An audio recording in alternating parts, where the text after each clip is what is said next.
start with is onion. This will cook down and be really, really soft in the dish. Actually, that's a good question. I don't think that pesto is a good idea in this case. I don't think that slow cooking that kind of blend would be great because herbs just kind of, people turn blackish or brown. But you could easily do this with just like a whole bunch of garlic, onion, broth. The onion and the garlic, that's going to be kind of the base of flavor. I don't ever use pre-minced garlic in a jar. No, especially for a slow cooker recipe, you don't have to have it minced at all. And if I need to mince garlic, I just actually use a microplane grater and run it that way. I'm half Italian, so not using fresh garlic is, I'm pretty sure, like, against my nationality. These are organic chicken breasts from Whole Foods. You know, ideally you would use pasture raised, but while I'm on this meal plan, the amount of pasture raised chicken breasts I would need to buy is kind of ridiculous.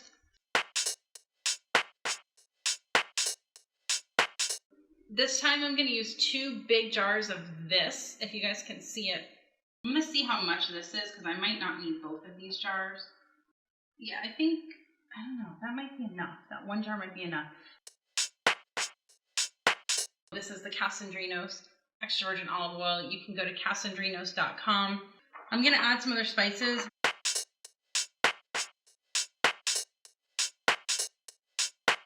And if you ever want to make a nightshade-free chili, I have a white chicken chili recipe. It was an email subscriber exclusive, and that one does not use nightshades, but it uses cumin and coriander, which are really yummy flavors from chili when you're not using chili spice. I'm actually going to throw a bay leaf in here. I got this nice bay from Primal Palette. So, I don't know, it seems like a good idea. It seems like it'll add a little bit of depth. And then I think I'm going to zhuzh this around and see how it looks. So, something to remember, you do want to make sure you have enough liquid when you're slow cooking, but your onions and your chicken will also give off some water, some liquid while they're cooking, especially the onions or any other veggies you use. This is a crock pot and it has a digital thing. I'll turn it around. This is the one that I have. I like that it has a timer and I like that it has multiple heat settings. I'm going to put a little bit of broth in here just for good measure. That's it. I'm going to cover this. I'm going to cover this and let it cook. I'm going to put this on for 6 hours on high, but I might take the chicken out in 4 if it seems like it's done. And then I'll let the liquid cook down a little bit more. Right now, the top 3 that I've been using are the Primal Palette Adobo blend, which is not like a single spice, but whatever, that's what I'm using the most. And probably still garlic powder, and then we use the Primal Palette meat and potatoes blend also. The adobo blend, I think I have it in a different jar right now. Oh, here's the adobo. That one. But probably like garlic, paprika, oregano, maybe. Those would be 3 that I use kind of a lot. That's it. I'm going to cover this up. I'm not a big freezer meal person. People always ask me that. I just don't really do freezer meals. We leave ingredients in the freezer, then we cook things and we just eat them. So this will make a lot of meals. I mean, it's 5 pounds. So I don't know. It'll last us a few days and there's 2 of us.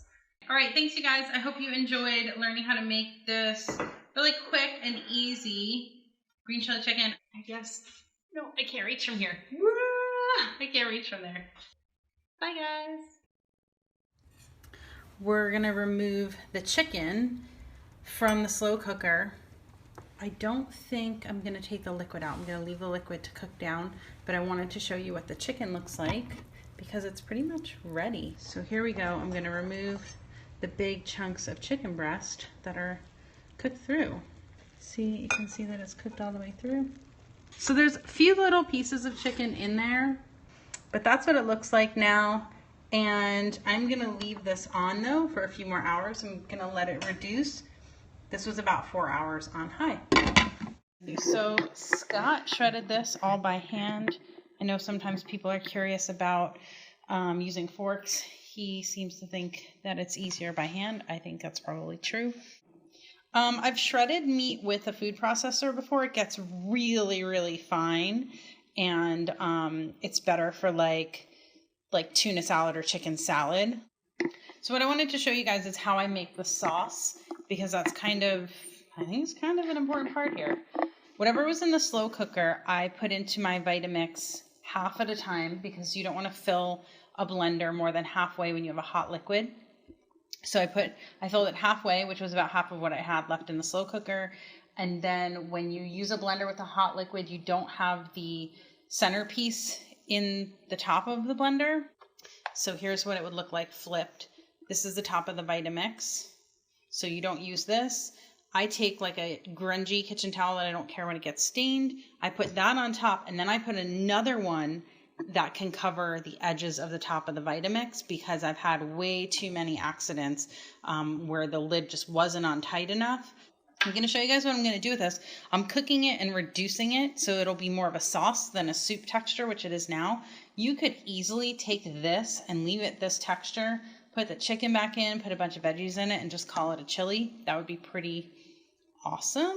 All right, so I have that. I'm just going to pop open this tomato paste. The thing is, when you add tomato paste, it adds a lot of flavor, and tomato paste is definitely an umami ingredient, so that's great. But now I just added something without any seasoning. So I didn't add any salt or pepper. So I'm whisking that in. I'm going to taste it. Actually, that's spicy. This is just an organic, made in Italy. This doesn't really need seasoning, because it's really pretty bold. Two things. Number one, if you add salt and pepper at the table, it makes it salty and peppery. It doesn't make it taste stronger. What salt does when you add it while you're cooking is it actually pulls moisture from the ingredients to intensify the flavors. Some of that moisture is actually going to evaporate up. For example, when you see the steam, so that's moisture obviously evaporating out. This is going to get thicker. And so the food tastes better, but it doesn't taste salty.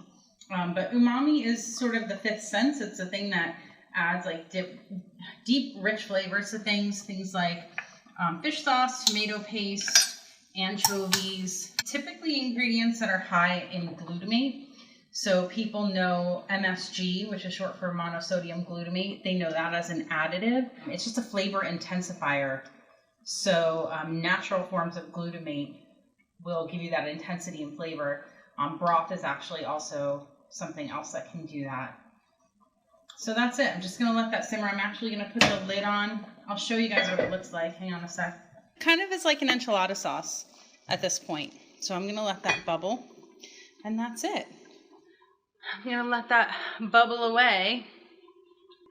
Bye guys. I'll check you later.